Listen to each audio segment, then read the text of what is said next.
सत्य असेल तेच दिसेल।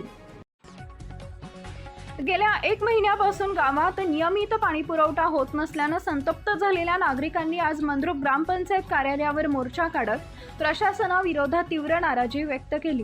पिण्याच्या पाण्यासाठी दररोज वनवन भटकावे लागत असल्याने ग्रामस्थांचा संयम अखेर संपल्याचे चित्र पाहायला मिळाले। गावातील अनेक भागांमध्ये नळ कोरडे पडले असून महिलांसह ज्येष्ठ नागरिकांना पाण्यासाठी मोठी कसरत करावी लागते। अनेक कुटुंबांना खासगी टँकरचं पाणी विकत घेण्याची वेळ आली असून आर्थिक भारही वाढलाय। पाणी पुरवठा सुरळीत करण्याबाबत वारंवार मागणी करूनही ग्रामपंचायतीकडून ठोस उपाययोजना होत नसल्याचा आरोप नागरिकांनी केलाय।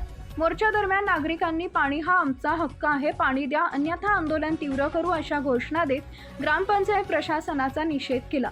यावेळी ग्रामस्थांनी निवेदन सादर करून तातडीने नियमित पाणी पुरवठा सुरू करावा, जलवाहिन्यांची दुरुस्ती पूर्ण करावी व आवश्यकतेनुसार टँकरद्वारे पाणी पुरवठा करावा अशी मागणी केली आहे।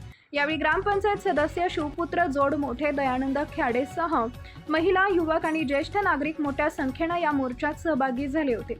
पाणी टंचाईचा प्रश्न तातडीने मार्गी न लागल्यास ग्रामपंचायत कार्यालयासमोर बेमुदत आंदोलन छेडण्याचा इशाराही नागरिकांनी दिला। दरम्यान गावातील वाढत्या पाणी टंचाईमुळे नागरिकांमध्ये संतापाचं वातावरण असून प्रशासनाने त्वरित लक्ष घालून प्रश्न सोडवावा अशी मागणी जोर धरते आहे। प्रतिनिधी शिवराज मुगळे, दक्षिण सोलापूर। गेल्या आत्ताच पंचाक्षरी स्वामी यांनी सांगितल्याप्रमाणे 27 दिवस नाही, हे टाकळीचं पाईपलाईन फुटून जवळपास 2 महिने झालेला आहे। आम्ही जर प्रत्येक येऊन सांगत असताना त्याकडे जाणून बुजून प्रशासन आणि दुर्लक्ष केलेलं आहे। सर्वात कमी खर्चाचं पाईपलाईन दुरुस्तीचं काम होतं टाकळीचं, तो सुद्धा या प्रशासनानं केला नाही। आणि जे ग्रामसेवक आले, 2 महिने झालं ग्रामसेवक या ठिकाणी आले, 2 महिन्यातनं केवळ 4 ते 5 दिवस त्यांनी या ठिकाणी आलेला आहे। सत्ताधारींना या गावचं काही देणं घेणं राहिलं नाही, फक्त स्वतःच्या कसं भांडवलशाही करता येईल याकडे त्यांचं जास्त लक्ष आहे। आम्ही बोलून लोकांना वाटतं आज या ठिकाणी आमच्या माता भगिनी आहेत, त्यांच्या समोर आम्हाला लोकांनी काय काय शिव्या दिलेल्या आहेत हे एवढं त्यांच्या समोर सांगून सुद्धा यांना जर कळत नसेल तर तुम्हाला जमत नसेल तर खुर्ची सोडा, दुसरं कोण तर येऊन बसेल करेल ना त्याच्यात असेल तर, पण तुम्ही गावाला वेठीच धरू नका। आणि तुमचे हे आत्ताच्या मातांनी सांगितलं की अशुद्ध भाषेत बोलतात, हे तुम्हाला शोभण्यासारखी गोष्ट नाही।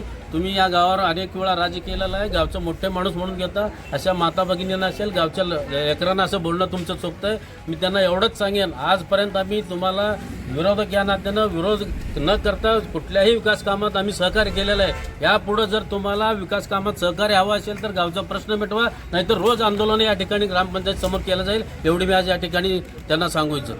नाही मेंबर, आता जे पाईपलाईन आहे, तुम्ही पण ग्रामपंचायत सदस्य, काय तिथले म्हणजे नेमकं परिस्थिती आहे, कशासाठी एवढा दिवस कुरगोडच्या पाईपलाईनचं नाव पुढं करतात, तिथला ते शेतकऱ्याच्या चुकीनं पाईपलाईन उकडला गेला ते आम्ही मान्य करू। गावासाठी 2 पाईपलाईन आहेत, एक टाकळीवरून आहे, एक कुरवटवरून आहे।